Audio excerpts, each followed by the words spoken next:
Hey guys, Captainboomeraang back for Let's Play Jack 2. In the last part, we went to the, what's it called, the strip mine, and we did the hoverboard mission there, and we also went to the drill platform and shot up Crimson Guards in like a huge ship.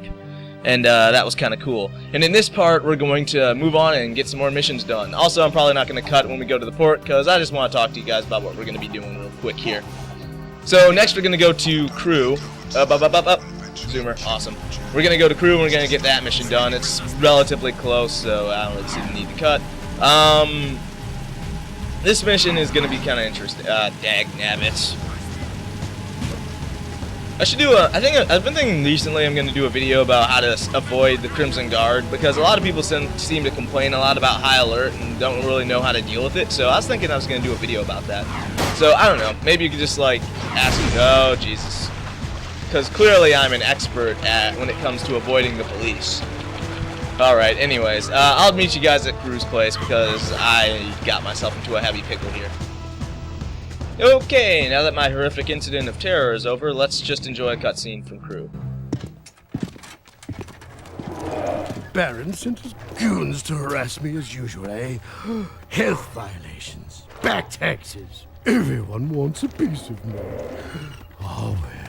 Lucky for you, there's plenty to go around. Destroying that cargo in the port is more important than you know, eh? I've got a new project going, and I don't need anyone snooping around my shipments. Let's just say, if everything goes as planned, I'm going to corner the market in metalhead trophies. Anyway, I have another job for you. An associate of mine, Bruta, works with me in the forced labor trade. You mean the slave trade? I prefer freedom challenged. Lurkers are the city's low-class labor.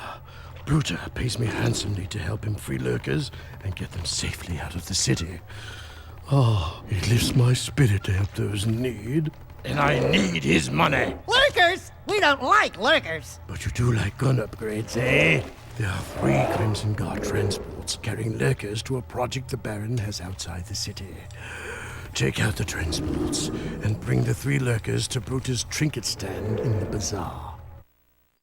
Hopefully Crew wasn't going to do a little dance for us, because I think I might just lose my lunch. Anyway, okay, that was kind of inappropriate. Anyways, so now we've got increased ammo capacity, so I'll just show you really quick. We got 200, 200, and 100. Woohoo! Anyways, that's besides the point. This mission is pretty righteous, I guess. You're going to be freeing the lurkers who have now been enslaved. Wow, I bet you guys didn't think the game was this deep. We're touching slavery. I'm kidding. It's not that deep. It's pretty shallow. They barely touch on it. But what am I saying? Anyways. Regardless, we're going to be helping out the lurkers who we actually fought and slayed in the first game. So it's a little bit of a role reversal. They kind of are more of our allies in this game, which is another reason why I like it. I think it's an interesting concept. Come on, get on, don't be shy. Alright. So, it's pretty simple. Use your pea shooter, as I like to call it, or the Vulcan barrel, as it's officially called, to knock out each of the Crimson Guard transport units, and then the lurkers, surprisingly, have better AI than the underground members, and the fact that they can jump on top of your bike, which is really impressive, because the people from the underground, if you recall from that mission a couple parts back, they needed a 2-seater, because I guess they just needed to be comfortable or something. But the lurkers are bigger than the people, yet they can ride on your back. Anyways, what we're going to want to do is grab each lurker and ship them off to Bruder. And Bruder is right over here. We're off to get another animal. I don't really know how they're going to survive after we drop them off, but I guess that's for them to figure out. Or Bruder, as he is called. Another thing, from that cutscene, this is kind of retreading a lot of water. I mean, did anyone else notice that this brown stuff is being pumped into Crew's body through tubes? Maybe I'll put up a picture, I don't know. Is that disgusting or what? I mean, seriously. I mean, what is that, gravy? Does he just pump gravy into his system because he's like acquired a dependency on it or something? Oh, jeez. Again, if you break the car, it's not like a huge deal. Just grab another one. A heavy-duty car wouldn't be a bad idea, and the lurkers are much more durable in this game than they were in the last, because if you recall in the original Jak and Daxter, lurkers would typically die in about 1 hit, but these lurkers are quite resilient, as they can just take an explosion to the face and get out of the car and get shot at 1,000 times by Crimson Guards and still refuse to die. I guess that's why they're the forced labor trade. But anyways, that's actually kind of bad, but whatever. Anyways, let's drop this guy off here. Beast of burden?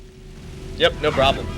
Also, and oftentimes, I really don't want to touch the race and, you know, that kind of thing in games. But oftentimes, I feel like sometimes when games just so much as mention racism, or just kind of have it in the game, people automatically go on saying that the game is deep or trying to make some sort of profound message.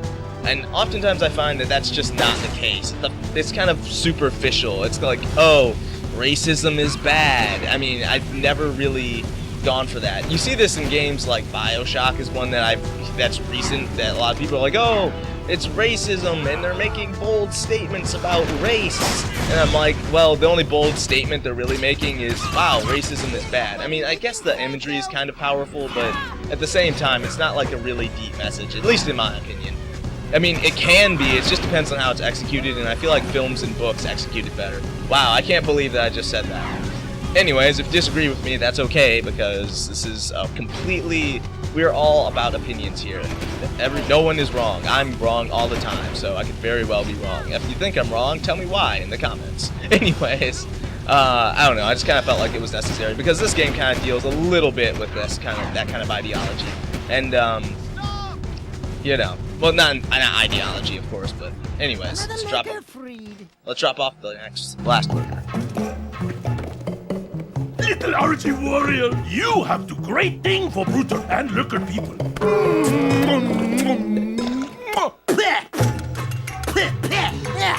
No toucher, the dude. Oh, sorry. You great guy. Bruder not forget. Bruder pay you back, you see. Yep, Bruder's gonna pay us back. How awesome. It's always good to help other people, and then have them help you back. And believe me, Bruder will help us back. Also, a cool thing to notice is that the lurkers have evolved from their rather primitive ancestors, if you can recall from the first game. Now they can talk, apparently, which is awesome. Okay, so I think that is an underground mission behind there, but I'm just gonna check really quick. No, it's back to crew. So, I'm gonna tell you guys what I'm gonna do. I'm gonna cut till we get back to crew. We're gonna see what mission he has for us to do there. See you guys in just a little bit.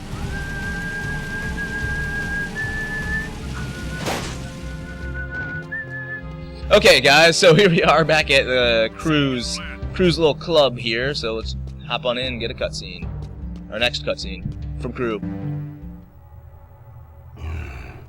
Years ago, when I was an art collector, I hit the local museum to borrow a famous statue of Ma, the founder of Haven City. In his hands, the statue held the ruby key to the city, an artifact of surpassing beauty. And, of course, priceless worth, eh? Oh, I just love art. While smuggling the huge statue through the sewers, eh? A grueling rainstorm flooded the whole place. The statue and 5 of my best men were swept away. That's terrible. Yes, a tragic loss. I've missed that statue ever since. The sewers have been so full of water and metalheads that I can't get anyone to go down there and retrieve the artifact. But you're special, Jack. You can do it. Jack? Hey, what am I, chub liver? Oh, don't I wish? Now go down there, drain the sewers, and find that statue at the bottom. Bring back the ruby key artifact, and it will open up doors beyond our wildest dreams, eh? Great. More mucking in the mud. I hate to burst your bathtub bubbles, baby, but that ain't just mud down there. Nice. Way to tell it like it is. But apparently the sewers are filled with water and metalheads. I mean, I get how metalheads might be a bit of a surprise, but water? Are you serious? All sewers are filled with water. Anyways, this mission is obviously located in the sewers, and boy is it an interesting mission. Pretty easy to pull off, but very interesting at the very least. And also we hear for, I don't know if it's the first time, but we've heard about Mar, and Mar is a huge figure in the Jak and Daxter series, but more on him later. I'll meet you guys at the sewers where we have been before, so you should probably remember it, and there's also an indicator, so see you guys in a bit. Okay guys, so here we are at the sewers, or the entrance to the sewers that they conveniently leave open to the public for whatever reason. maybe executions, I don't know. And let's go on down. Should be pretty familiar, but we're going to be taking a different path in the sewers, because the sewers are really interesting in my opinion, because you think you know everything about the sewers since from the first time you were here. Wow, it's been a while since we were down here. What with the jag toots or whatever. Anyways, so you're going to want to come around, all very familiar, but at this point you want to get on your hoverboard. And, lo and behold, you got an entirely different passageway that we couldn't cross without the use of the hoverboard. So, take this trippy kind of alleyway down into the sewers. I don't know if it's trippy, but it's really cool. Nice steampunk vibe that I love. There's another reason why I really like the game. It's got a really cool steampunk vibe, and I'm just a sucker for the steampunk. Anyway. Now, the gist of the mission is you gotta find these, spin kick them down. That must really hurt his toes. I mean, honestly, have you ever stubbed your toe on something like metal? It really hurts. Anyways, you're gonna have obstacles in your path. Avoid them, obviously. Actually, I haven't really done a practice run of this, but there's one thing that you should keep in mind. Okay, we're good. And that is, there's only one orb in this area. And that orb is located towards the end of the mission. So don't worry about that. Get orbs out of your mind. Live a little. I'm kidding. I'm the only person who probably is concerned about those. But really, those are just kind of to help me get, better at organization. But anyway, here's our next switch. All you have to do is follow the water. It should be pretty intuitive. I honestly haven't even done a practice run of this. I'm just kind of going through it because I remember the mission that well. Nice. You really don't even have to go fast. As a matter of fact, I recommend that you take it slow. That was obnoxious. Hopefully I don't get hit again because that'd just be really annoying. So play it safe, partner. Also, the deeper you make the sewers, the more complex the defense system will get, I suppose. So, after you do that, you're going to want to jump here. Oh! Fudge biscuits, I died. I'll get down to the point where I drained the sewers at that point in time. So I'll see you guys in a bit. Okay, here we go. Okay, I guess I kind of ripped that off from someone else that you may or may not know. But anyway, here I am again. That may or may not be a song reference. I don't know. Anyways, this mission again. I'm back anyway. That's obvious. Anyways, think of each section as a level. Like, quite literally. Get it? Water level? Anyways. Oh, wow. As you go lower and lower in the sewers, things should get progressively more difficult, but at the same time, it's not terribly difficult of a mission. And to me, this is another true hoverboard mission, where it really takes advantages of all the hoverboard has to offer. Unlike that stupid dig site mission. Man, that pissed me off. Dagnabbit. Thought I could avoid it, but here we are nonetheless. Funny cutscene.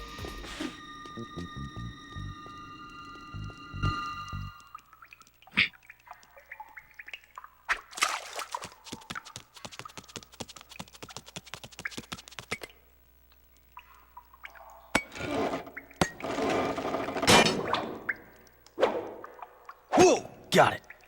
Where would you be without me, eh, Dax?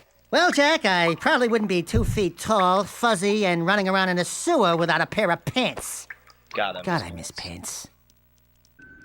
Sorry, I got interrupted there for a second. I had to take care of some stuff. But anyways, I love that cutscene. Well, I wouldn't be 2 feet tall, orange, fuzzy, and running around in a sewer without pants. God, I miss pants. I love it. I can quote that all day. But anyways, this statue is a statue of Mar, and Mar is extremely important in the Jak and Daxter mythos, which is why I really like this game, and I really wish they'd make another one for PS4, but they don't because they're stupid and I hate them anyway. But it's really cool. Think about it, though. Well, I mean, for anyone that's played the game, think about this. Picture a game called Mar, where you go around doing the stuff that Mar does. Just be amazingly awesome. Here we go. This is the only orb in the sewers. Jeez, I'm kind of discombobulated from being interrupted. It's so annoying when that happens. But anyways, so with that out of the way, I'd say that we've got ourselves a part here. Kind of ran over. I can't really tell where I am on time because of my interruption, but I'll figure something out. So the sewers have been drained, which opens up a whole new bag of worms, especially when we have to go down there, but more on that later. A little bit of foreshadowing for you, for future things to come. Boy, is that an interesting mission.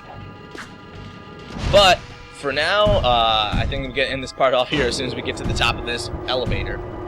I'm Captain Boomerang. Feel free to do whatever the heck you feel like doing. I'm not going to tell you how to live your life. If you want, you can. If you have any questions about how to play the game or like how to beat a certain mission or anything, feel free to ask. Let me or let me know. If you want to just talk about the game, feel free to do so. I love talking about the game or any game for that matter. That's about it. And if you like this part, hope to see you at the next one. Bye. I hears you to look for a piece of Mars shiny seal. Brutal loves shiny bright things too. I have piece, I thinks. It in water slums, hanging over me hot, and you free to have.